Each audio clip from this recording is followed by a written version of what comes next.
welcome to episode 28 of On Second Thought with Mike and Matt, coming to you live on Saturday morning, March the 15th. Happy belated Pi Day. Mm-hmm. Did you get your steak and blowjob yesterday? That would be no. Same here. Top of the morning to you, though. Yes. Now I'm very sullen that I did not capitalize on such a thing. Although steak I could do without. The other thing would be very mighty nice. I would love a good steak, but unfortunately it's Lent right now, so Fridays I can't have meat. Else you get zapped down. The hand above comes and zaps you. Mm-hmm. Yes. The scar on your permanent record. Exactly. That's one more strike against me, and that's I got enough strikes. I don't need any more. Well, Matt, before we get too far into this, I'm happy to report that this show, if it's not obvious to anybody out there, there's no AI involved in this show. You know, AI is everywhere in this world right now. A lot of talk and rumors and murmurs about AI. Just want to let everybody know that this is an AI-free zone for the time being. I might replace myself in upcoming episodes. That's to be determined. But as of right now, this is the real deal. I wonder if I would know. Yes. There's been a lot of Sony released some sort of I don't know. Sony didn't release this. Back up. Someone leaked an internal tech demo of Sony using Aloy of all characters.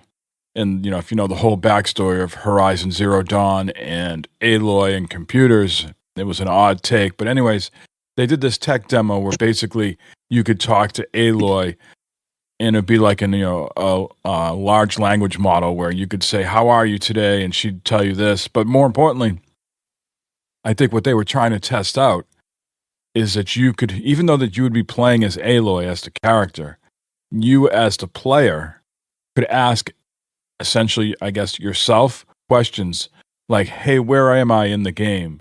Do you see any enemies up ahead? What type of enemies are you seeing?" You know, in this video, they were asking sort of, non-game specific questions at first, just to let the people know what the thing was capable of. And then they said, let's apply this to the game. And that's when they started asking the game specific questions. Interesting. Visually on screen, it looked a little jarring when it was just like her face on the screen and talking, sort of like a moving mouth, and the facial animations were a little, I don't think they were putting that part of the, first of all, I don't think any of this was for public consumption. It was just, an internal demo that they were showing to various stakeholders inside the company. But if you can remember back in, I don't know, the Kinect days, Xbox had that Project Milo that got, really torn apart, where they had that little kid that you could talk to and ask similar questions. So I really think it's something along those lines, if anybody remembers Project Milo. But yeah, lots of conjecture about that. The character who voiced Aloy came out and was very disappointed to see that. And, this week, Phil Spencer at Xbox has been talking about AI coming soon to Copilot for mobile, for Xbox mobile games. And then eventually they could see it in regular games. Like for instance, we're going to get into this later, but Matt and I have been playing Split Fiction. And, some of these puzzles at certain times we have to take a step back and analyze what the situation is. So if you can envision a situation with Copilot being in the game, you could, whatever the catchphrase is, you could say, how do I solve this, or give me a hint, or something along those lines. So what you're saying is, wouldn't it be great if we're playing Diablo, okay, or whatever, or Split Fiction, and we ask Xbox a question, and Clippy shows up. I see you're trying to kill a boss. How can I help you? I don't think I want to live in that world, Matt. As convenient as that sounds, I don't want. I was thinking about this yesterday, and your dad, I think, has been very. I don't know if adverse is the right way, but just he hasn't embraced the internet, right? Not at all. No. And my grandfather, who's about 10 years at this point, he's about 15 years older than your father. But those generation of people did not embrace the internet, and they got left behind for a bulk of their end of their life, right? Yes. And I wonder, like, is this our pivot moment? Like, do we have to make a decision here as people in their 50s and nearing 50 to embrace AI or just ignore it like, our grandparents or older parents did to the internet? Well, I think, unfortunately, we're not going to be able to ignore it because it is here, it is coming, and it's getting more and more widely used. Even if it's not the things that we think it's going to be, when we think AI, we think these giant robot overlords, they're going to take over society and something like that.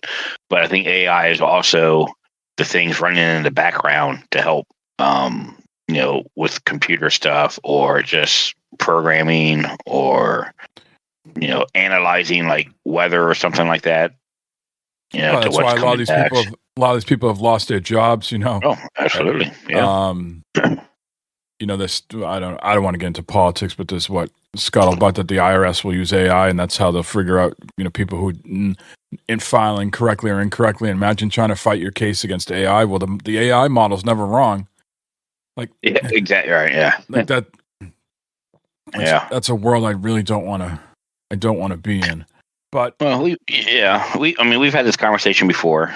With technology comes job loss for sure. I mean, having an industrial age, and it'll happen again, unfortunately. Yeah, I'm sure. Job like yours, they could say, "All right, we want to have this type of parking lot and these types of things," and they plug that in parking lot.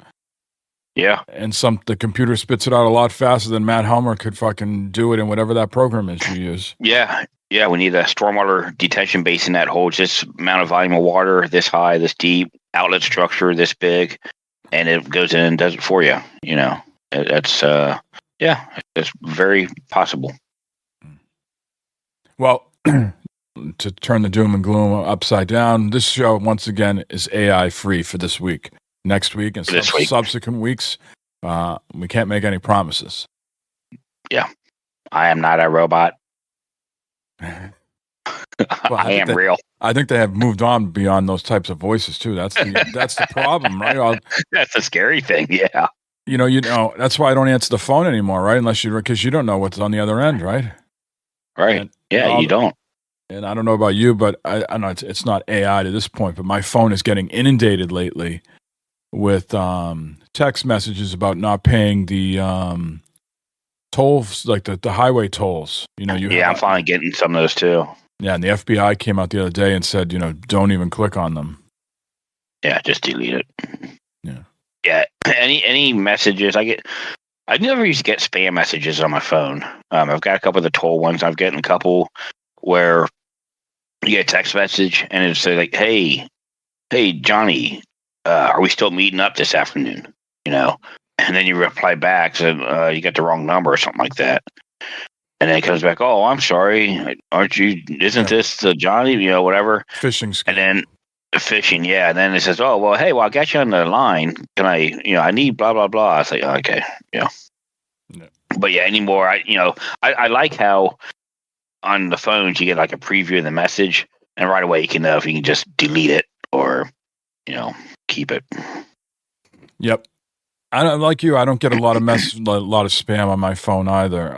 But I know plenty of people that like Lynn gets tons. Yeah, Barb gets a bunch. And it's because they're not. I'm not saying they're dumb, but they put their phone number out willy nilly on different things and different stuff, and then it gets out there. Yeah, I keep my phone number as private as possible. Oh. You're lucky you have it, Mike. Yeah, mine's everywhere. All these jobs I'm applying to, everything, all these other stuff. Scary. I'm even to the point now where like is it best practice at some point to change your phone number and email address every couple of years?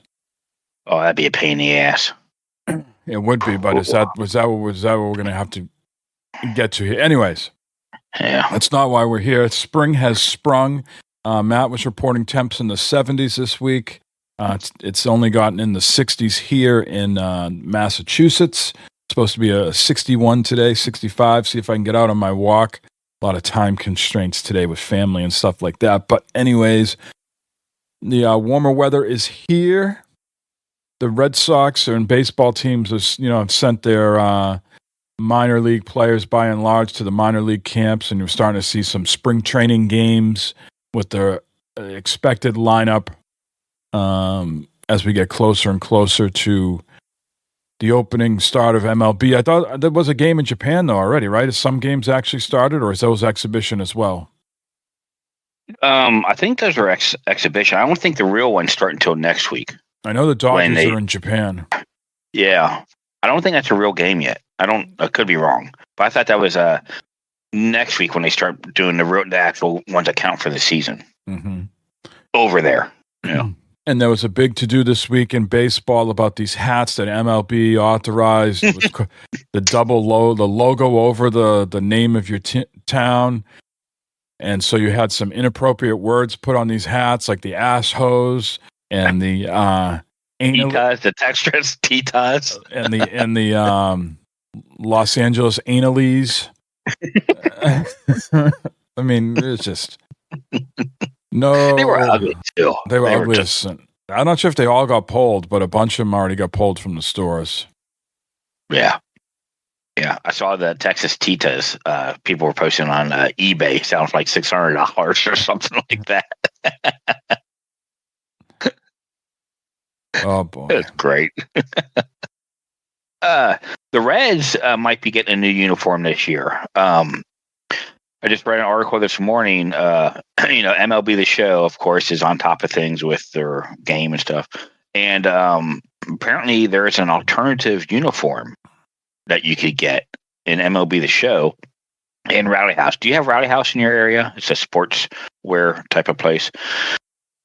And Rowdy House is also selling it on their website. And it's a cleaner Reds logo top, uniform top, button down still.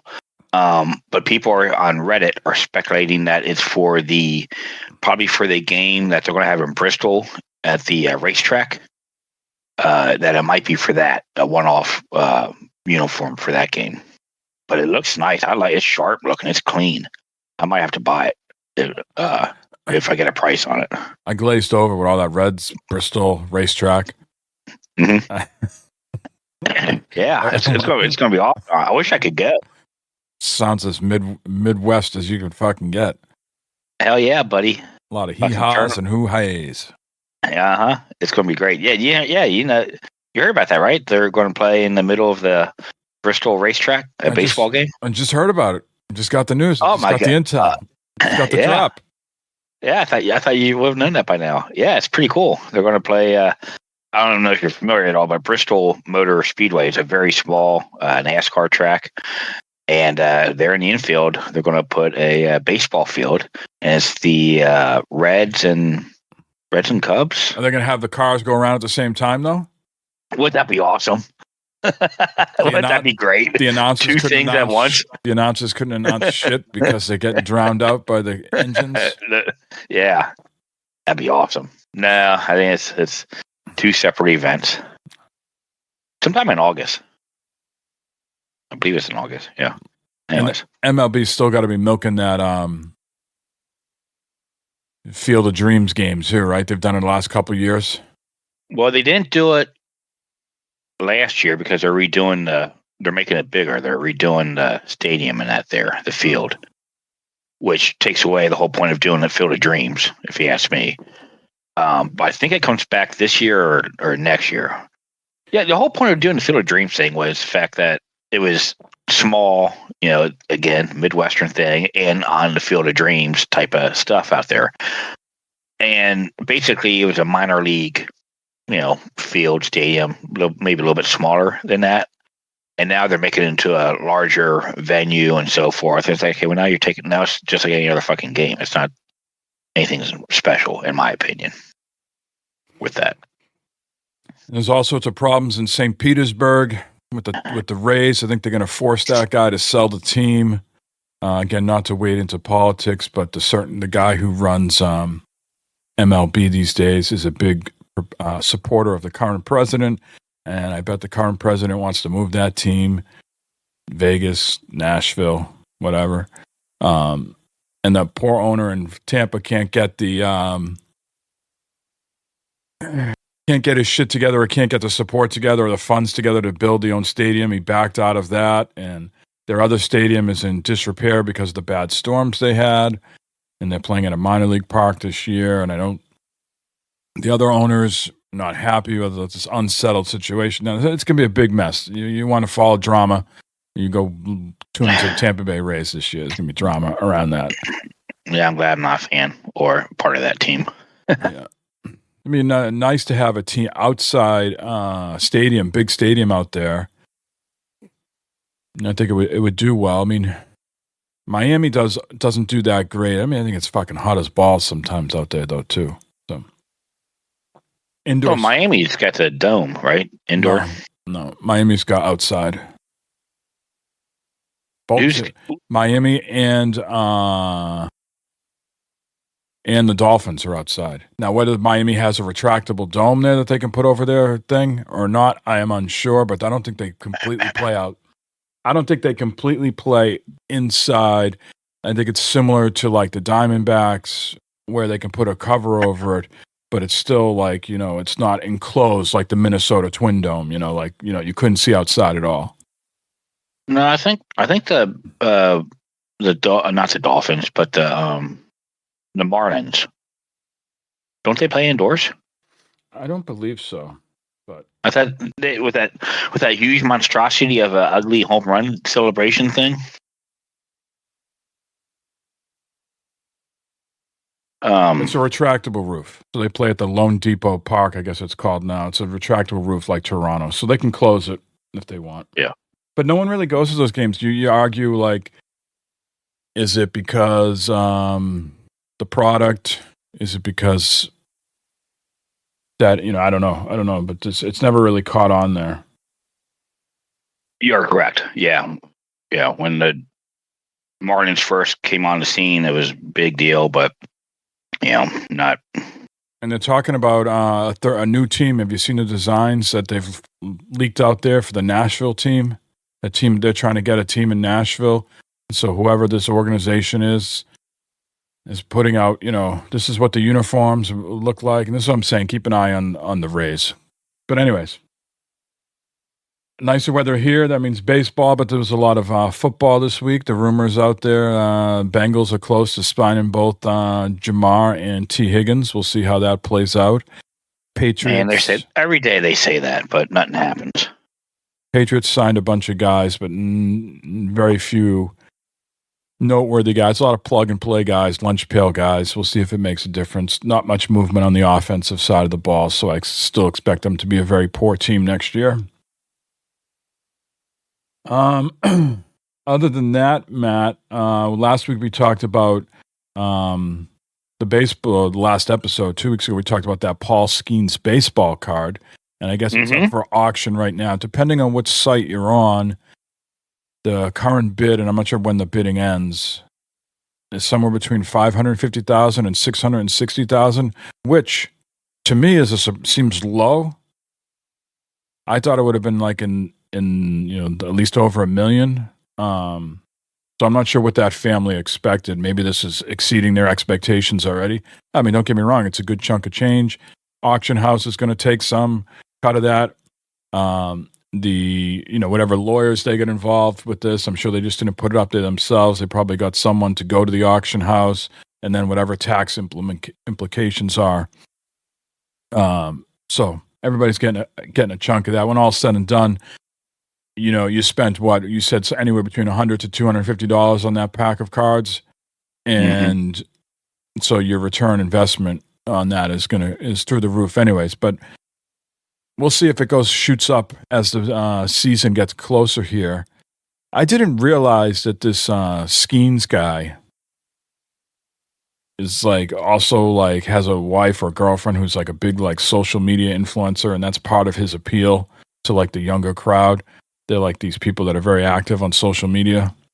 I like the Taylor Swift thing with Kelsey.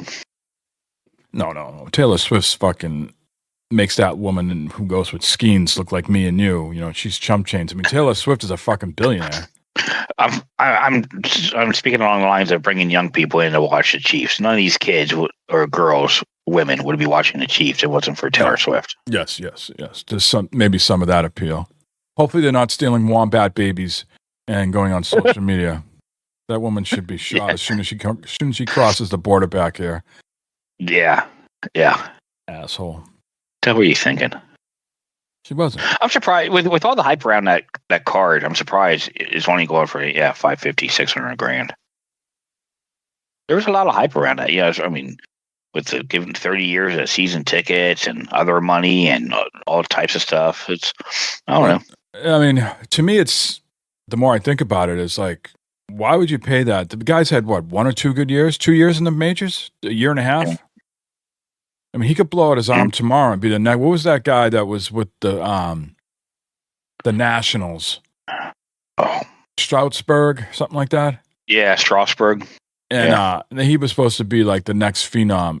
Blew out his arm, and without all those guys and with the Cubs, you know, Pryor and all those guys, they had like 3 or 4 starters, Mark Mulder and a whole bunch of people, and the like same thing with the Oakland A's, Mark Mulder, Barry Zito, Tim Hudson. And they just put too much wear and tear on those arms, and they just can't, you know. So my point here is he could be a good baseball player, but there's no guarantee like he's going to be like the next Sandy Koufax, Pedro Martinez, you know. That's why you get your money now. Right. Don't sit on a thing. Get it done. Get your money now.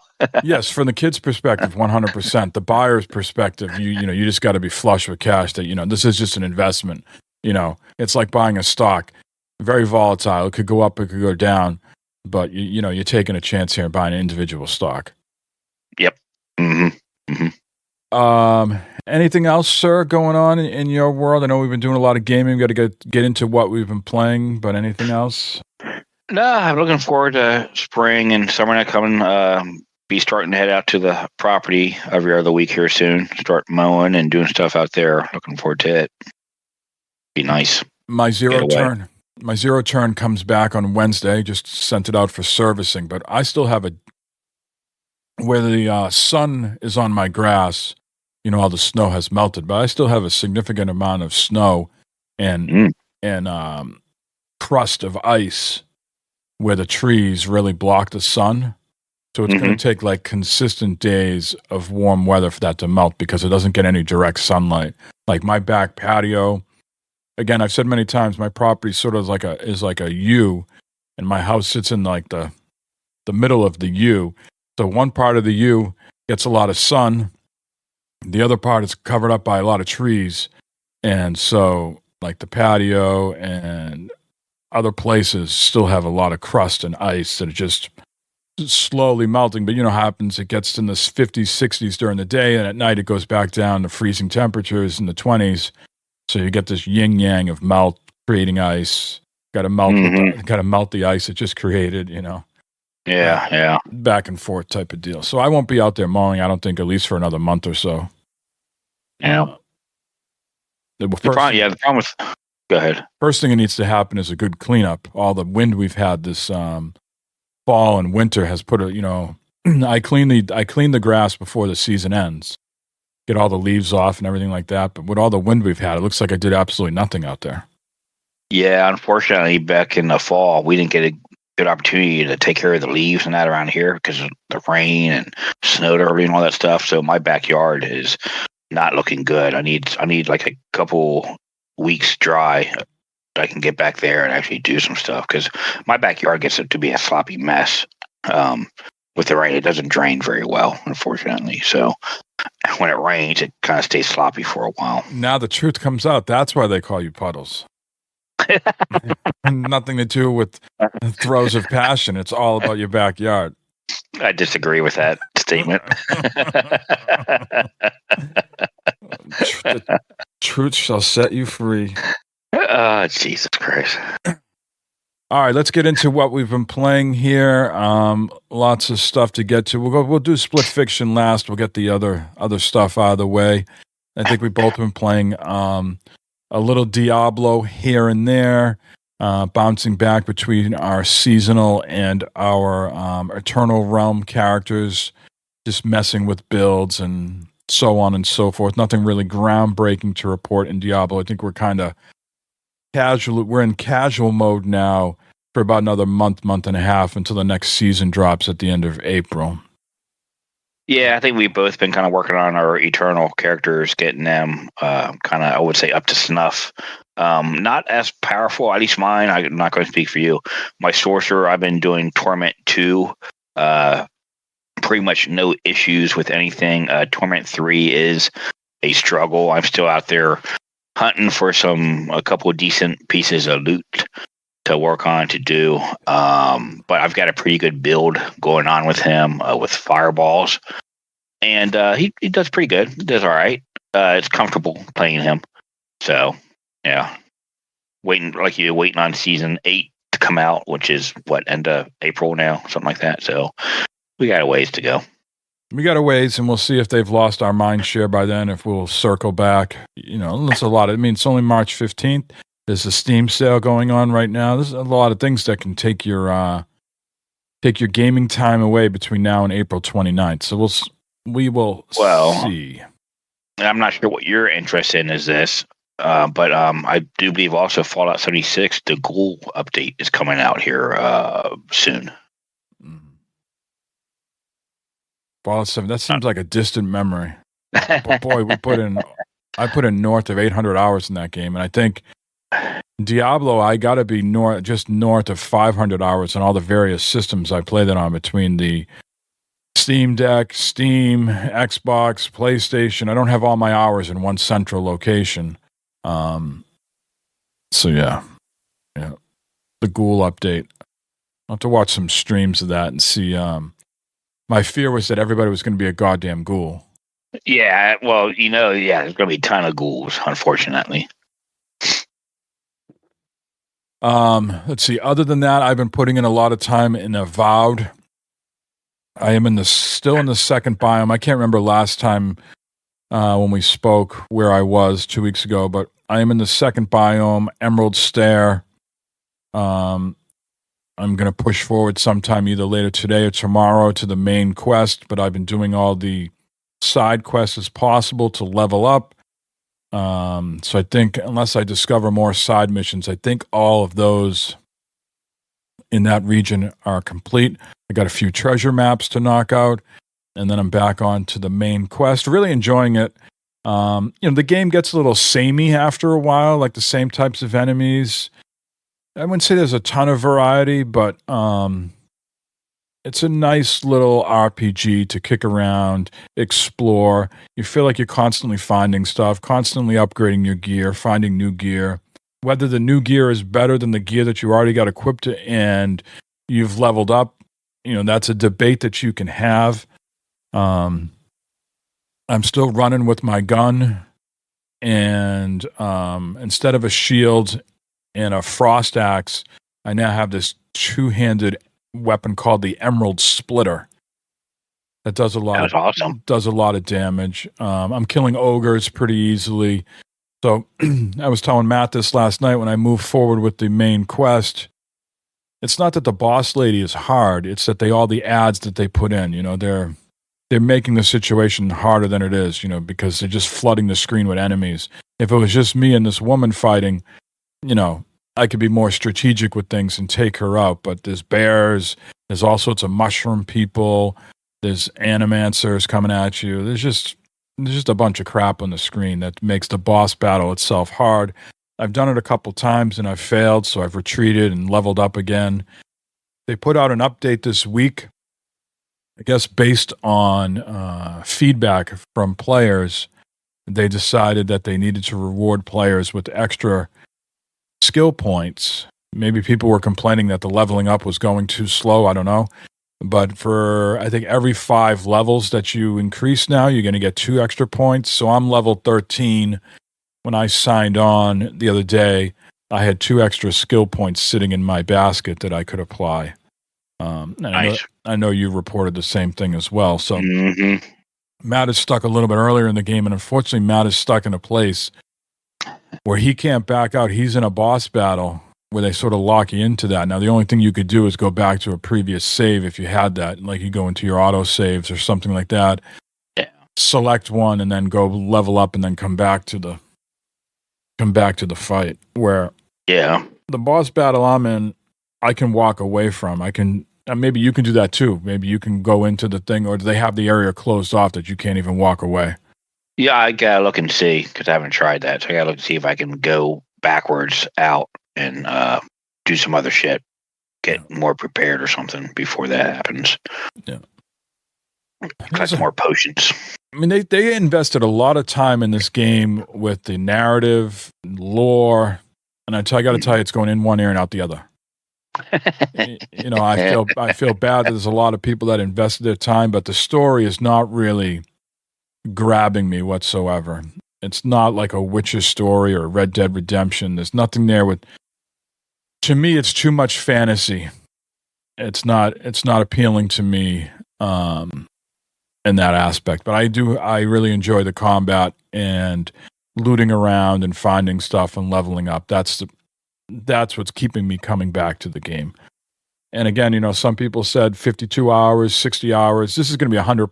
The way I play and the way I walk around and try to complete that fog of war that's on the screen, which is very, very, what would be the word, Matt, that you use? Limiting or? Narrow. Yes. Very narrow. So and people have been dissatisfied with that. If you look on the Reddit threads, they're like, really? I explored all this whole region and this is what my map looks like? No, it should be absolutely cleared. Or people are upset that like certain areas that you can't go to, like mountains, still look like they have the fog of war on them rather than having some sort of difference to differentiate between where you can go and where you can't go. Yeah. The fog of war in that game is almost like as wide as your character, you know, going across the map. You know, maybe a 20-foot swath of your character or 10-foot swath. It's not very large. Yeah, it is for people who have I don't know, like ADHD or something like that, or just anal retention, where they just gotta see. Yeah, I can see that being an issue. You can say that's you. Yes, it is me. It's not very large though, huh? We've heard that. Yeah,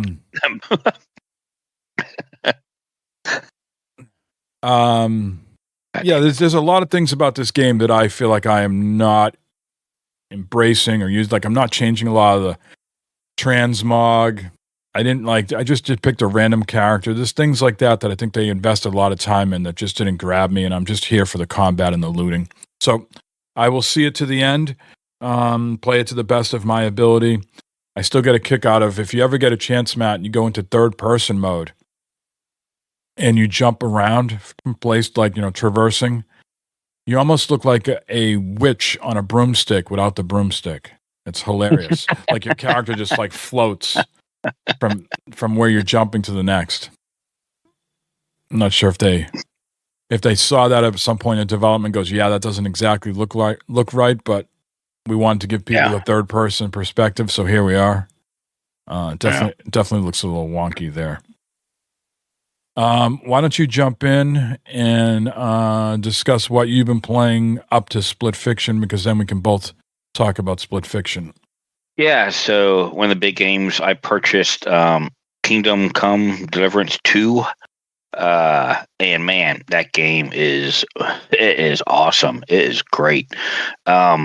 It's more of a realistic story RPG game than Avowed is.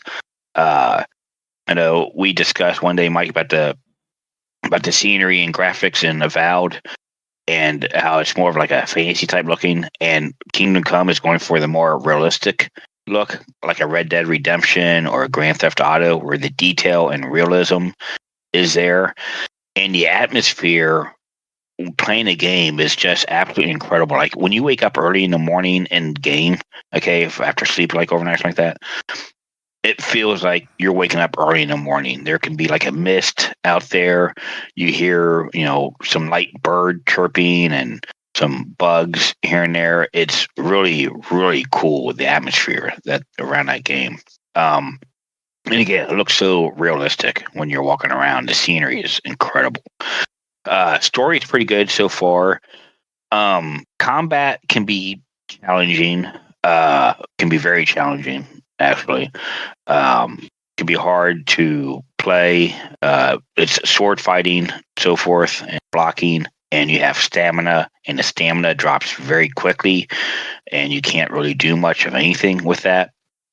One of the cool things, if you're playing on a DualSense controller and you're fighting, the triggers, we talked about this before with the racing game, the triggers have tension on them when you're swinging your sword or when you're putting up your shield. You can actually feel things in the triggers. It is really cool how they incorporated that into there. But traveling, you have to walk everywhere. You get a horse eventually. Fast traveling isn't necessarily a real fast travel. Like you can fast travel from town to town and it moves your guy along a pathway on the map.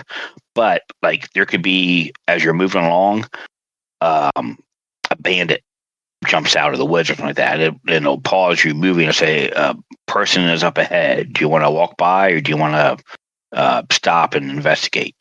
And even choosing to walk by, it might say, he jumped out and got you or jumped out and whatever. So now you have to interact with the person. You can either try and talk your way through it or fight or whatever to get past that point. And once you die, unfortunately, there's not a lot of save points in this game. To save in the game, you have to sleep overnight in a bed you own or a bed that you rent. When you quit, it saves, or you have to drink a potion, which you have to either create or buy, where you can save the game wherever you want. So it's not like Avowed or some of these other games where you can like save before you make a decision or something like that. You have to be careful with that. So it makes you have to be careful also when you're traveling or you're doing something, because if you die, it puts you way back. So when there's no auto saves or nothing. So who's asking for that in a game? I don't know. I mean, like, at what point as a designer do you say that's what we want how we want to design the game and give the experience to the player? Is it a memory issue? Is it something they just thought didn't incorporate until the very end? I mean, you were correct with Avowed. I can save at any point unless I'm in a battle, like any type of battle, not just a boss battle. There's a certain points that you go to the save menu and you can't save. It's grayed out. But once you have cleared the screen of any enemies, then you can save. So I do a lot of that. If I just encountered a big boss battle that I definitely don't want to do again, I say, and Avowed doesn't have their enemies reappear. So if you clear an area and you go back, like you go to a different biome and then you say, hey, I want to go back and look at that biome again, the enemies don't reappear. You've cleared it out, they're gone.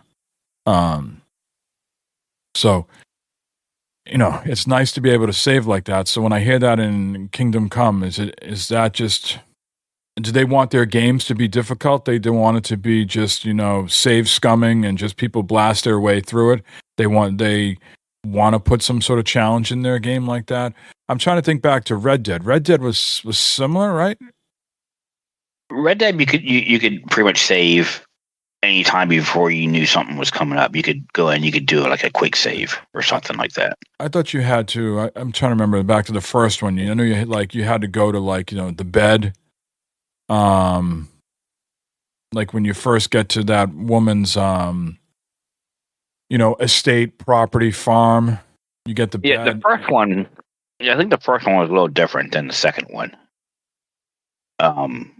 Offhand, I can't remember 100%, but I remember the second Red Dead Redemption 2. It was pretty much you could save whenever you wanted to. I think The Witcher you could save whenever you wanted to too. Only reason I remember these things is at some point I think I ran out of memory. It's like you got too many goddamn fucking saves. Yeah, like the PlayStation or something was not happy that I had 1,000 Witcher saves or something. Well, you do hear that a lot with a lot of times with games where the game will crash or memory issues, and that when you have like over 100 saves or something like that, and they said, well, delete some of these fucking saves you're never going to go back to. Get rid of them, which I do. Every once in a while on a game like that, I will go back and like defer. I'll delete them because I'm never going back to this point. I'm never doing this.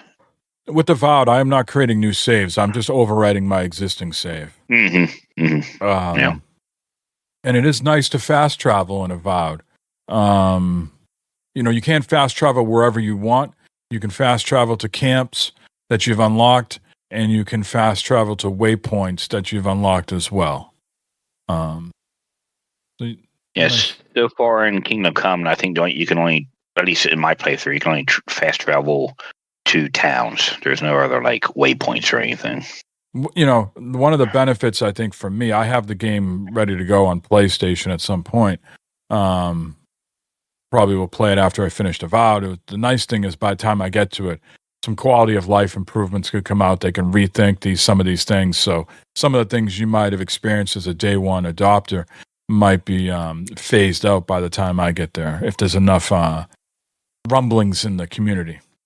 And we talked a little bit last night. A major big patch did come out for Kingdom Come this past week, and I'm not sure what is all in that. I'm not versed in it. I've not looked at it, so I gotta look and see. But maybe some quality of life issues have come in there because sometimes going through the menu system can be a little wonky, can be a little challenging. There's a lot of stuff that the game just throws at you without telling you what it is or what to do. So it leans heavily on the player trying to figure stuff out for themselves. Boy, I wish Avowed would have a quick button to pull up the menu. You talked about it last episode. Those menus, there is something. They don't look bad, but sometimes you feel like you were on the map last time, and then you open it up, and somehow it's back. You're on the character screen. Like it doesn't retain like where you were last. Maybe because you picked up a piece of gear. So when you go to that menu, it wants to show you that gear that you just picked up rather than say, no, I was just on my map and keep me on the map. I'll have to look with some of these updates if they've come out with a quick button to pull up the map, like pushing it on the left thumbstick or right thumbstick or a bumper or something along those lines. But that's what I've noticed. Like, hey, I'm in the journal. I'm in the map. I want to go back and look at that, but I just looted some corpse with some big, weapon. So now it wants me to like either upgrade that weapon or, I've got materials to upgrade that another weapon, or wants me to equip that new weapon I just found. So it's focusing my attention on the character screen rather than the journal or the map that I was just looking at. And then I think some of those menus have sub menus. So like LB, RB to navigate the top menu. And then when you're in a menu that has a sub menu, you got to go yeah. Yeah, same thing with Kingdom Come. It's the same thing where you have to. Next thing you know, you hit the wrong button, you're somewhere else. And looking at reviewing the map on Kingdom Come can be a challenging experience because the way the menus are, your left thumbstick, you can use your left thumbstick to scroll through the menus side by side. Okay, if you catch my drift, but in the map, it's all controlled. You would think like you could use both thumbsticks to move around the map. So next thing you know, you're in the map and I hit the thumbstick and I'm over on another page. Like, no, God damn it. I got to use my right thumbstick to move around the map and so forth. Anyway, it's a map problem. Sometimes the problem with these maps is they're not in 60 frames per second or higher. Like the game, you could be in, 60 frames, 120.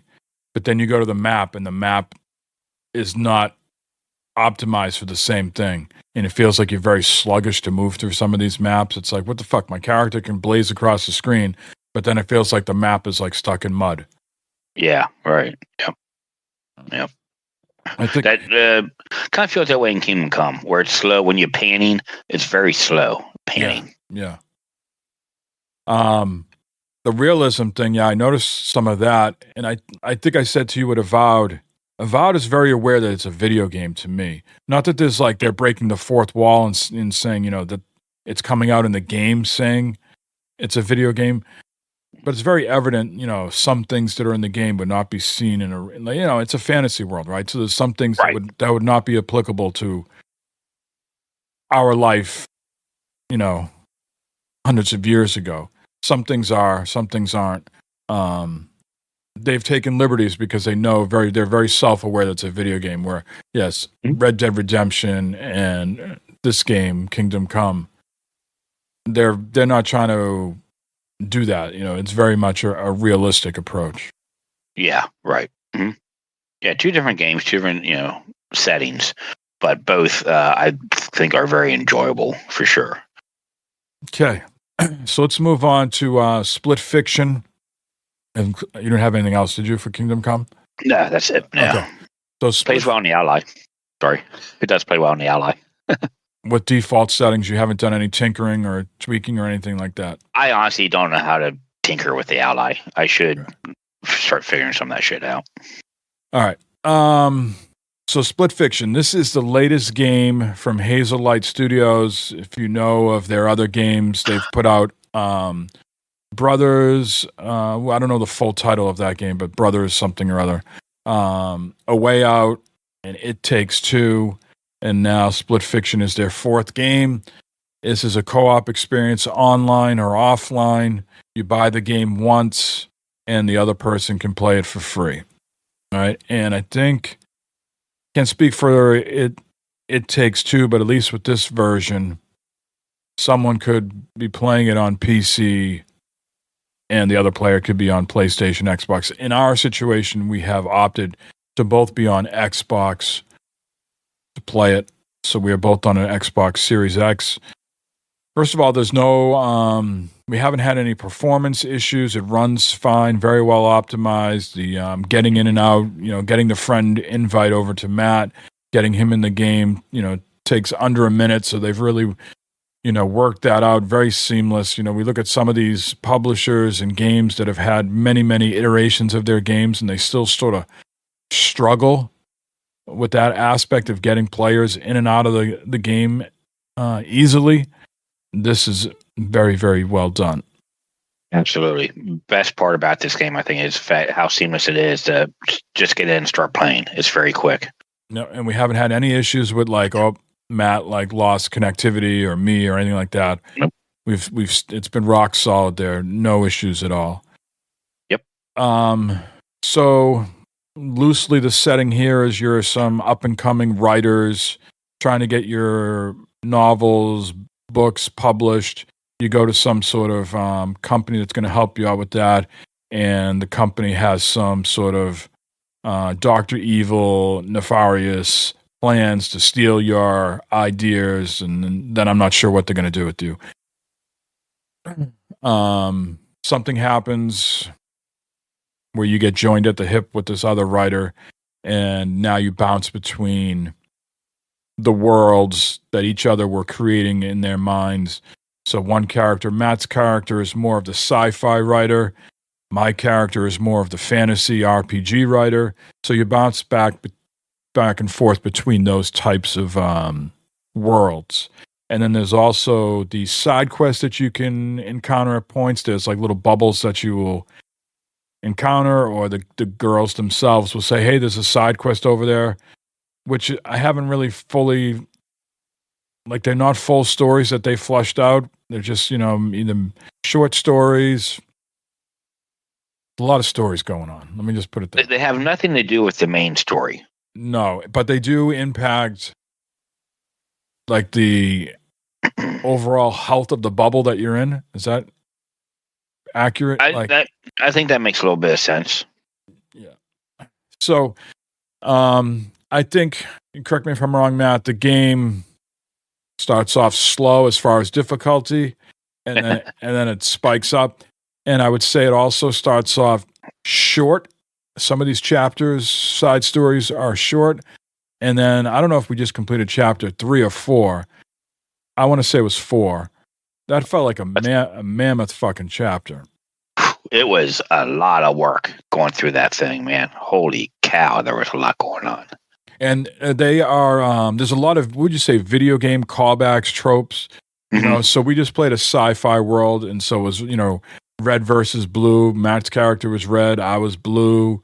There's one like fantasy world that you go into where maybe they're borrowing from Groot from Galaxy of the Guardians.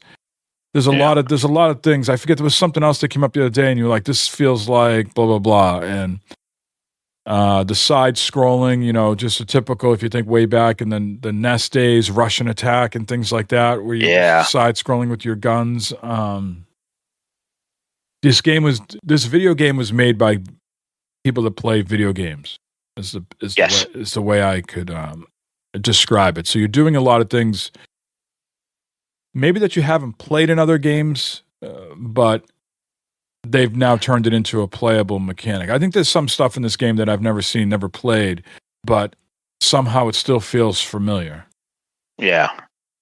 Yeah, you've seen it somewhere, you've done something. Yeah, they made it feel like you've done this before, or very easily call back to other games. Like, you're talking about the sci-fi, we both kind of look like Mega Man, the one thing was last night, it was almost like it was in a Harry Potter world with flying around and going up to this house, and it's really cool how they incorporate some of that stuff. Sonic the Hedgehog, stuff from there we've seen. It's really slick. It's put together very, very well. Very well done. We thought about streaming it. I streamed a little bit, did a little test stream last weekend. We could have streamed it from the Xbox. The quality was okay, but for whatever reason, we didn't follow through with it. Maybe we'll reconsider that at some point. But that's just another thing we got to tack on while we're trying to do some of this stuff. Yeah, I mean, I don't feel like any of it's like. I mean, there's a couple of areas where I would have appreciated, like, hey, this is where you need to do. I don't know. One example that comes to mind, we were in some area that, like, you shot far ahead, and I'm like, well, I'm on top of this fucking goddamn cliff. There's no way I'm going to be able to jump down there. And, yeah, I had to, like, switch between characters, and, there's a couple, not to give spoilers, but there's a couple of these areas where your character can transform into, like, two other characters, and you had to, like, sort of feather that as you jump down to blend, and then you could that, like, to me, like, was only like one of the few occasions where it was like, well, that didn't seem obvious to me, and they've gone through great lengths to make other things a little bit more obvious with prompts. That every game's not perfect, but there are some situations where Matt and I will have to take a step back and go, all right, we're going too fast here, we need to figure this out. We had one last night in the sci-fi world where you have this gun that you got to shoot it twice, once to throw a mine, and then when you throw a mine, it breaks the shield that you're trying to implode, and it's all color-based. So I'm blue, so I'm got to break the blue shields, and Matt's red, he's got to break the red ones. And, for 10, 15 minutes, we were, like, analyzing this puzzle, and I was like, aha, I have to shoot this mine on this conveyor belt of, I guess for lack of a better term, porta potties that were up in the sky. And once it crossed over into your realm and my shield was there, then I would blow it up, right? Yeah. There was situations a couple times like that where we couldn't figure out. And then we've also come across situations where maybe we just weren't skilled enough, and it took us a while to double jump, dash, latch onto this, and then wall jump, while chewing gum and running and rubbing your belly. Yeah. A lot of stuff going on at once with button pressing and mashing that my fingers are not that fast anymore and that quick, or coordinated. The audience has missed out on some terse exchanges back and forth. I know. I know what I got to do. I know. I'm trying. Yeah, it's Mike. It definitely gets frustrating at times, but I think we've done well. We haven't gone to Google once yet to look up anything. We've, like you said, we've sat back, we've looked things through, and it's like, okay, wait, let's try this, or we say, okay, well, I'm just going to try this. I'm going to just shoot, just see what happens. Don't do anything. A lot of that type of thing. It's like, oh, okay, well, when that happens, I got to do this, or you got to do this, and it's as far as co-op games go, it is excellent, I think. It would not be a game that I think I'm going to say this carefully, that you could say, hey, honey, I want to play a game with you. Someone has got to be well-versed in the controller to pick it up. So whether you think, hey, I like to play games with my wife, but she's not really into things, and she might be able to pick it, or vice versa. The husband doesn't play games and the wife's the gamer. I don't think this is a game that you can sit down with the non-gamer partner in your house and say, hey, you want to go through this experience with me? I think there's some points where that person is going to get frustrated and go, I don't have enough experience under my belt to do all these things. And as subsequently, I think, the dads or the moms that want to play with their kids and have some experience, this isn't something I think you can sit down with your 5-year-old and 7-year-old and play. I think this is more for like preteen, early teen, someone who's had a controller in their hands for a number of years. Because there's never going to be a situation where that person or child is going to go to you and say, hey, can you just do this part for me? Because a lot of these things have to be done in unison. So it's not like you can, you're not going to be able to use 2 controllers, one in each hand. No. So you really, and that aspect, when I think about it, like I'm not sure if accessibility is the right word, but it's not so pick up and play friendly to someone that you want to play that's not a usual, frequent gamer, frequently has a controller in their hand. I think there's certain areas where they're going to get flummoxed. I think one is an area where you have to change your form because it's not so obvious. Yeah, compared to like last night when we was doing the science fiction part where it was red and blue and you had it matched your characters. Right, and even what we were doing last night, you had to be able to. We had this one situation where you had to break these shields, red and blue, but you had to run in unison. You're going uphill or down a hill. Yeah. So Matt would have to break it. There'd be maybe 2 of his shields in a row, and then I would have to break it, and you're sliding down this thing, and if you don't break the shields, you die. Or the night before, we're playing in some like solar apocalypse side quest where we have to run towards this button to blow up the sun.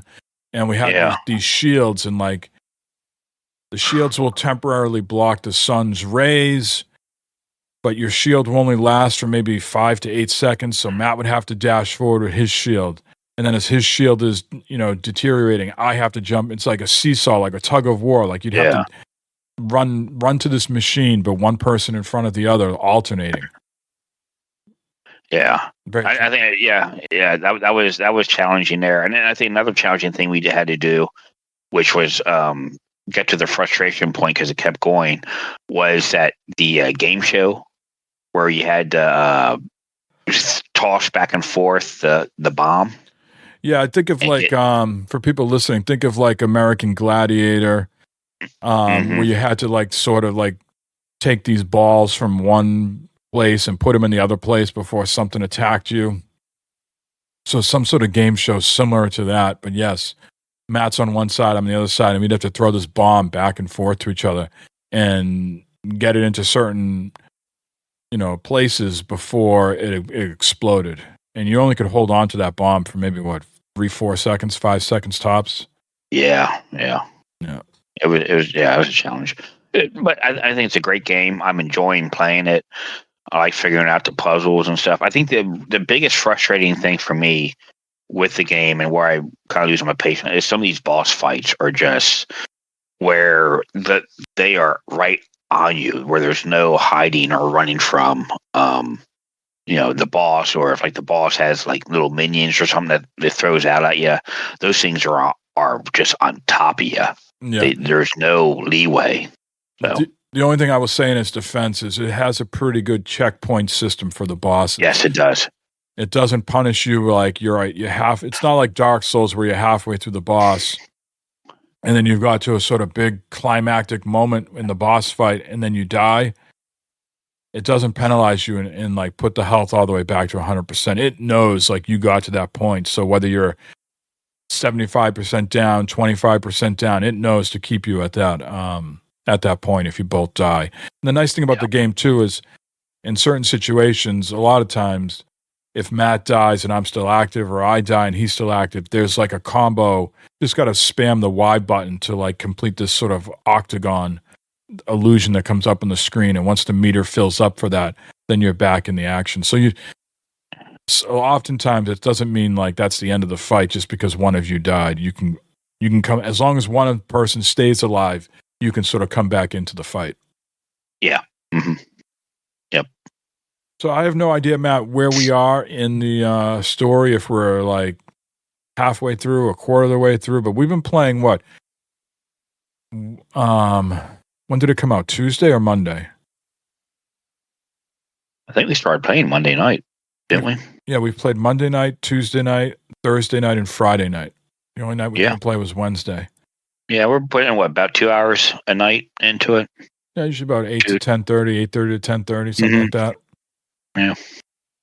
They say it's a 12-hour game, so for Matt and Mike's math, that could be 30 hours. It's about 24, 30 hours at least. So if we stick with it, maybe by next episode, we will be done. But remains to be seen.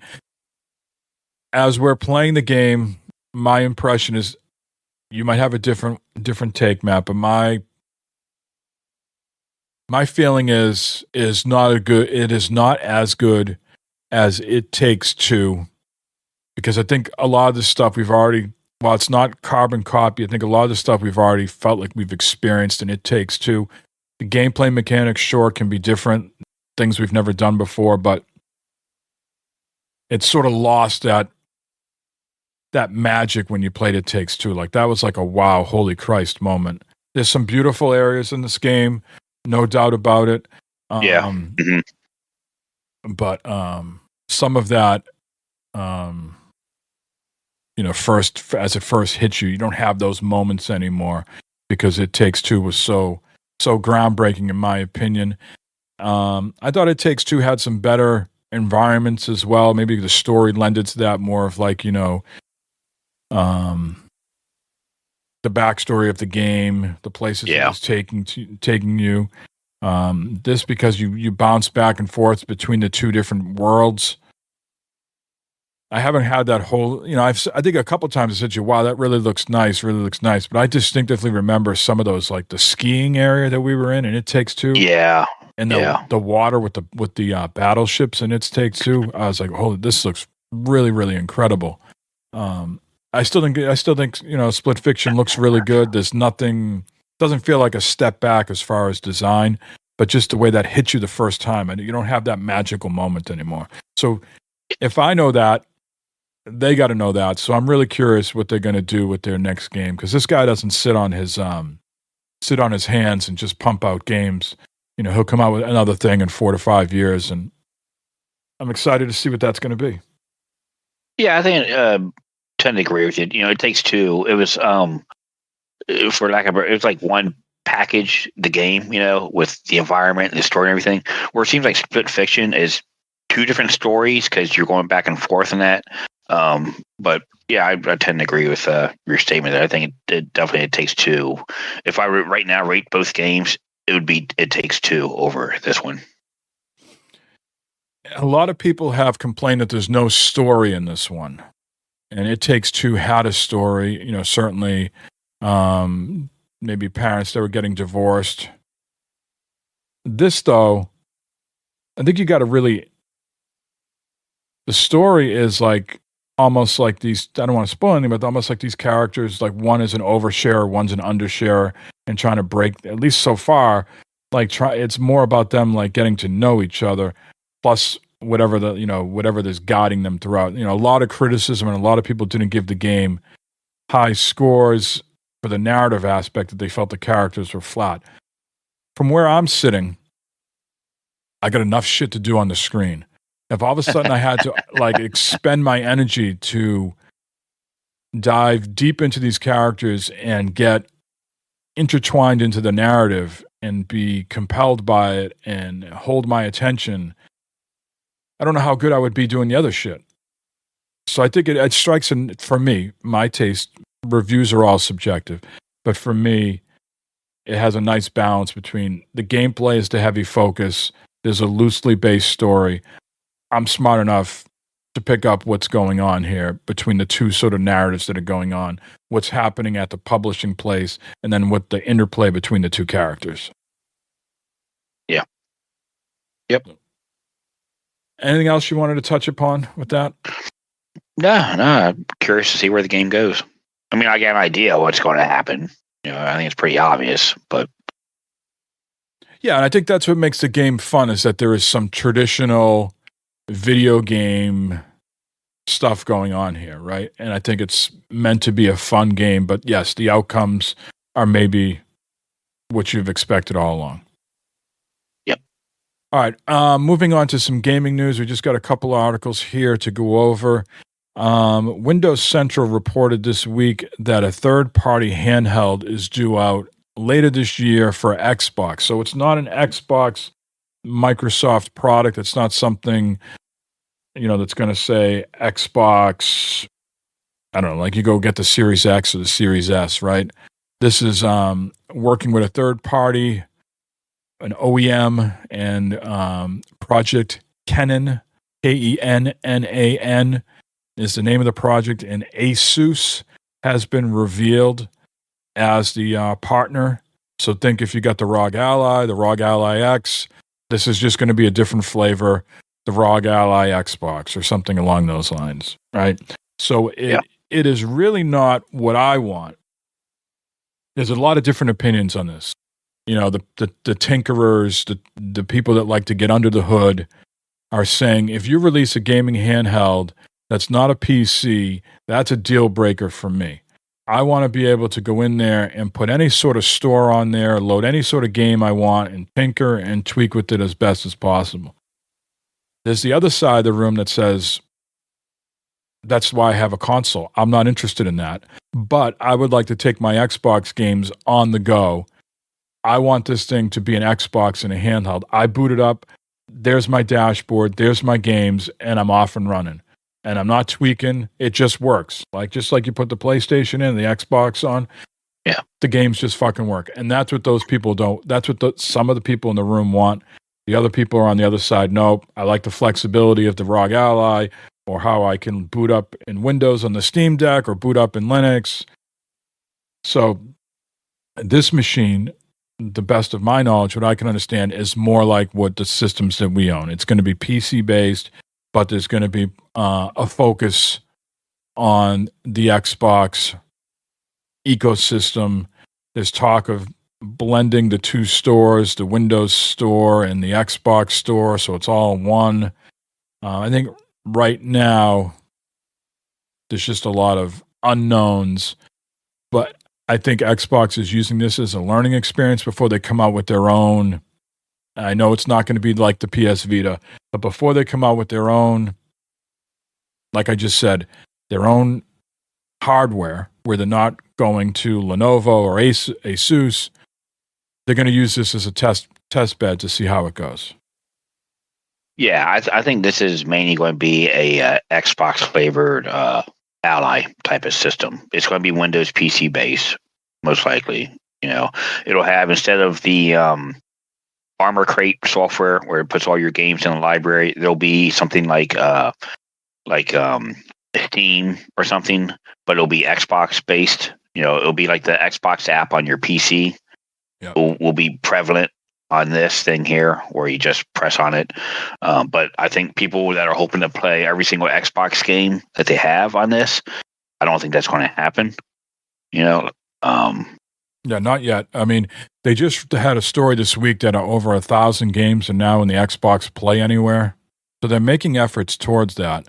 So you can play it on your Ally, you can play it on your PC, you can play it on your Xbox.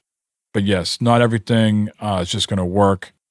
And that's really the hurdle for both PlayStation and Xbox to get these handhelds just to work. That's, the beautiful thing about the PlayStation Portal is that everything just works, because all you're really doing is streaming it from the system, right? There's no conversion going on. Like, all right, we made this game for, both Xbox and PlayStation have AMD processors in their systems. Okay, so it's not a huge effort to get those games to work on both systems. There's some sort of lift to make them work, So when you have to move it over to a different system like the Ally, does that have the AMD chip in them? Or, that could be a little easier versus, the Steam Deck's got something completely different in there. So it's not apples to apples. But anyways, this handheld here, the Tom Warren at The Verge and Jez Gordon at Windows Central says that this Project Kennen is indeed from ASUS and will essentially feel somewhat familiar to the Asus ROG Ally, albeit with an Xbox twist. According to their trusted sources, Kennen will blend ASUS stylings with updated design conventions more typical of an Xbox-style device with more prominent grips and a dedicated Xbox guide style button. They say it's unclear whether Kennen will sit along any prospective Asus ROG Ally 2 as a separate SKU, or whether it is in essence the ROG Ally 2 subsidized by Xbox. So more to come on that, but that is coming this year at some point. And part of that whole article and conversation was their trusted sources is the next Xbox probably not coming out till 2027. And maybe that's when the handheld comes out too. So there's an old saying, Matt, that the days are long, but the years are short. In many ways, I felt like I just got these consoles and there are already rumors about PS6 and the next Xbox, because these things have 7 or 8 years. Mm-hmm. And these things came out in November of 2020. So this will be 5 years this November. Hard to believe 5 years ago you going to get with the donuts at Best Buy. The donuts, gave them, wanted. Did you have to have the mask on still? That was right in the pandemic. I don't remember having the mask on for that. I might have. I don't know. Can't remember. All right. And do it now. I know they were only letting one person in the store at a time to get it. Yeah. So you probably need to hear more before you make a decision. Now, you're a guy that's got the ROG Ally, but you don't have the ROG Ally X. No. Do you think if it is indeed the ROG Ally 2 with an Xbox twist and you're in the Xbox ecosystem, do you see is that a catalyst to get? If I could still install my Steam games on it or Windows PC games on it, then I'll definitely take a look at it and see what it is. Mm-hmm. Yeah. And why my Ally. And why do you want to put your Steam games on the Ally and not just keep the Steam games on Steam Deck? Just to get have one device sometimes, to take, instead of having to take two things with me somewhere all the time, just have one. Gotcha. That can have that. And plus, just like this here, like we're talking about here, the Xbox, a lot of the Steam games, it's on the Steam Deck and automatically, they just work. Like we've just said, they work on the Steam Deck. If the Steam Deck verified, you're going to be able to play it. Okay. That makes sense to you. Yep. Moving on to some good news. A lot of talk in the industry these days is of games not performing well and whether it be a sequel or anything like that. So not everything needs to be doom and gloom. Let me give some positive news here. Warhammer 40K Space Marine 2 was well received. It's only been out for 6 months, but their developer Saber Interactive wants to let people know that they are starting work on the sequel now. They said it's early days, but the game is only now starting development. However, the studio has promised the next installment of its third-person sci-fi shooter series will be an even more immersive experience and introduce large-scale battles that are even more spectacular. Players can look forward to an immersive campaign, a multiplayer mode, and innovations that will redefine the standards of third-person action games. We will take all our learnings and apply them to an even bigger and a more spectacular game for the third installment. Anything can happen between now and then. That's probably like a 4 to 6 year plan to get that game out, maybe shorter. They want to capitalize on the popularity. There was way too much time in between Space Marine 1 and Space Marine 2. They missed a whole generation. Space Marine 1 came out on the 360 and PS3. and they completely missed the PS4, Xbox One era. So maybe there'll be, maybe they have a good engine in place and they can sort of fast track that game and get it out in 2 to 3 years rather than 4 to 6. I need to circle back to that. It's a game I enjoyed, but I think the crippling addiction to either Fallout or Diablo took my attention away from that and now Avowed, but I do need to go back and finish that Space Marine game. I know you're more than I am on a lot of the video gaming news, but it seems like Warhammer was kind of a sleeper hit, you would say. I mean, it's very good game, very popular, gained a lot of traction, but I don't think it got all the, at least for me, it's digging all the hype in that compared to other games. The way I look at it, it is A- B tier plus game. I think a lot of people like to call those AA games. Mm-hmm. It certainly has the performance of a AAA game. To me, I think this is what I enjoyed way back in the 360 era. Not everything needed to be the Red Dead Redemption bangers, Witcher bangers. It's nice to have some of these AA games that you can go in and play that sort of, come out of nowhere. Now with, everything being under a microscope, it's hard to get a game out. Somewhere along the line, somewhere's going to leak it. They got to do promotional materials. But yes, to your point, the people that played the first game were always clamoring for a second one. So those people knew that it was coming out. But by and large, the mass populace, I don't think were very well aware this game was coming out and how good it would be. That it was not getting all the accolades because of some other games. But it's a very good game in its own right and has done well. And the Warhammer franchise has been around forever, right? All sorts of various games, from tactical games to board, actual physical board games, more strategic games, horde-based games like those Darktide games. So there's a lot of people interested in that franchise. So yeah, I think those statements you made are accurate, and I'd like to see them come out with another. How the way I sort of look at this Space Marine game is they should sort of adopt something like those Yakuza games. Those come out either annually or either every other year. And they've come up with a formula and people buy them up. I think if they could get these Space Marine games out quicker and not have them just be shovelware and junk, have them be something that can stand on their own merits each time, they'd have a nice little Easter egg there. What system do you have it on? What do you have it on? I have it on, I think I have it on both Xbox and PlayStation. I think I bought it, I had a weak moment where I bought it on Xbox and then they put out I got the PS5 Pro and I got caught up in that hubbubaloo and I bought it on the PS5 so I could play it on the Pro. Days when we were flush with money. All right. It's on sale. It's on sale on the Steam sale. Oh, nice. I am not sure. Maybe you could do the multiplayer crossplay. I have to look that up. But otherwise, the story is just all single player.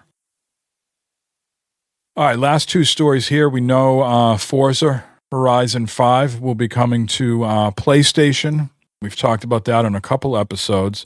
One thing we didn't discuss, and shame on us, we overlooked this. PlayStation gets a lot of grief for this on Steam when they release their games, that they require a PlayStation account, even though you're playing the game on Steam. Well, come to find out, when you were going to play Forza Horizon 5 on the PS5, that you are going to need a Microsoft account. An FAQ explains, in addition to a PSN account, you'll need to link to a Microsoft account in order to play Forza Horizon 5 on PS5. This process begins the first time you start up the game on your console. On launch of the game, you will be asked to sign in with your Microsoft account, sometimes referred to as the Xbox Live services that are part of your Microsoft account, and link it to the PSN account you are currently logged into the PS5 console. There was some other game, Matt. I can't remember what. There was some other game that this happened. Do you remember?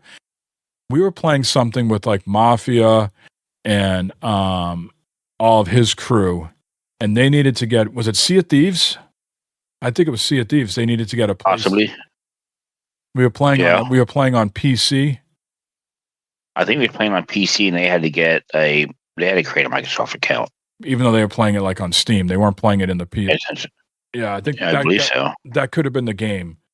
Because the only reason I know is sometimes I look at my friends list on Xbox, and like the Mafias are in there, but they don't play on Xbox. So I'm trying to remember what game that was that they had to create accounts. Because it might be, if they're listening, it might be useful if they're going to play Forza Horizon 5, which I would highly recommend they play. It's a great game. It's a great game, and they're going to have to find their Microsoft/Xbox account. Well, I mean, Helldivers tried this, right? Requiring people to get a PSN account, and that failed miserably. That went way off the rails. So, but they didn't back away from it with God of War and Horizon. All those games that come to Steam, they still require the PlayStation account. Yeah. So, yeah. Whether it's something from an architect standpoint that they need it to like be built into the game to tie into the APIs, or if it's just because they want to inflate their numbers, I don't know, one or the other. It'd be nice if, I know this would never happen, but it would be nice, or if maybe we do it, Mike, there's a service or something we come up with to where you have your gamer tag, like Devious Mr. Matt, whatever, and you have your email address, okay, whatever, deviousmrmatt@gmail.com, okay, and you put that in like a service or something, and it automatically like links to it puts all your gaming stuff together in one neat little thing. So do you remember those when achievements and trophies were real popular? Yeah. You could log into those services with both accounts, and you could just go there and it would show all your trophies for PlayStation and Xbox and have all your gamer. Just an API. It's just sort of like when basically what you're describing is single sign-on, SSO. So a lot of times you go to sites and it says, you can create a username or password, or you can log in with your Microsoft account, your Google account, or LinkedIn. Right. Yeah. Something like that, where it links everything together. Yeah. And I mean, it just would make things easier. Yeah. All right. Last story here. You remember Starfield, Matt? Does that seem like a distant memory? Didn't it come out in the 80s? Wasn't that a movie? Couple things on Starfield here. It came out in September of 2023. So it's coming up on almost a year and a half here at some point. It'll be 2 years this September. But Bethesda has reassured Starfield fans it's still hard at work on what's next for its ambitious sci-fi role-playing game. It's almost been 6 months since Shattered Space came out in September. I didn't even play that. So there's a fresh update from Bethesda acknowledging the wait. We know you're eager for an update, replying to a fan who contacted the company saying it needed to start communicating what was happening with the game's next update or DLC. They go on to say, we truly appreciate your passion for Starfield. The team has been hard at work, and while we're not ready to share specific details yet, we have a lot of exciting things planned for the game this year that we can't wait to talk about when the time is right. Also coming out of that, some data mining sleuths have found, how Bethesda has like a creation, like they allow modders to come in and create things and then sell it on a marketplace. Well, someone noticed the other day that there was a PlayStation icon in the creator's suite of tools. And we know Xbox is bringing Indiana Jones over. We know that they're bringing Forza over. They already brought, Sea of Thieves over and something else that's escaping me. So, yeah, I mean, it seems like maybe this was either a slip. Dev put an incorrect icon in there. I mean, it had like the Steam and Xbox icon, then it had the PlayStation one. So it seemed, it's Phil Spencer said there's no red lines, so one could extrapolate maybe the update that's coming later this year that all players will be able to enjoy also means that the game at some point is going to come over to PlayStation 2.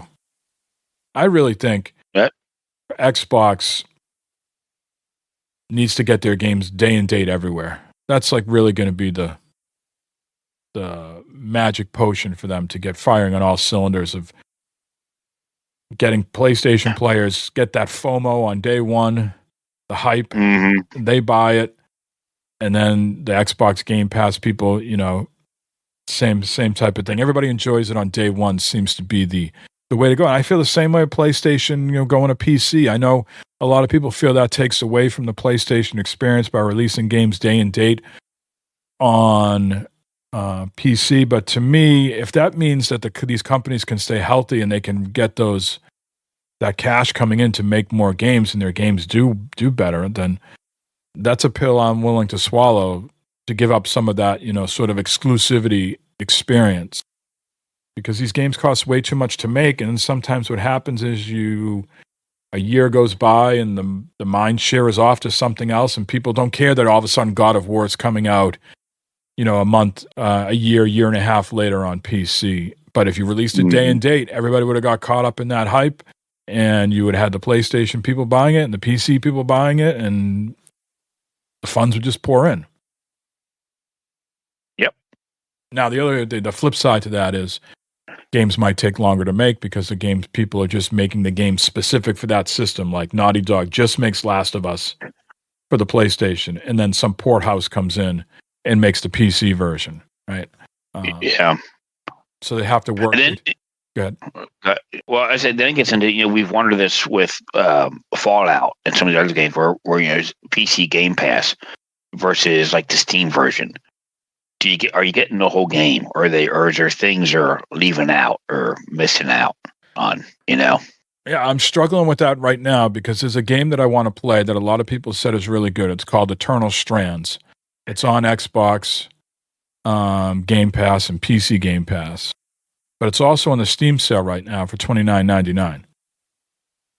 And I've asked the guy on BlueSky who's like kind of like the COO, I think, of the company making the game, and I'm like, is there a difference between the Steam game and the game in the Xbox store? And his like, to my knowledge, it's the same exact version.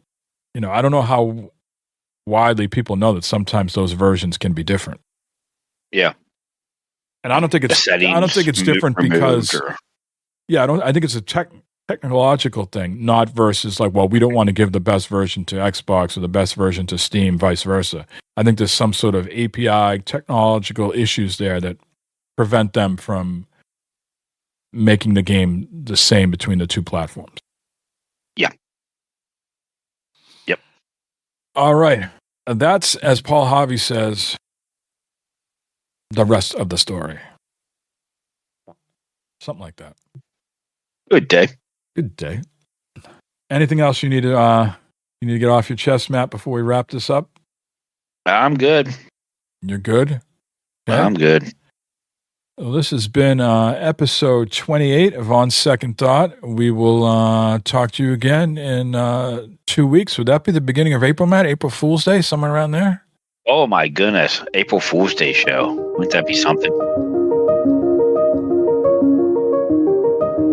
Dress up as a woman? Or is that Halloween? I can't remember. I can't keep straight when you go drag. Anytime you want. Oh, no.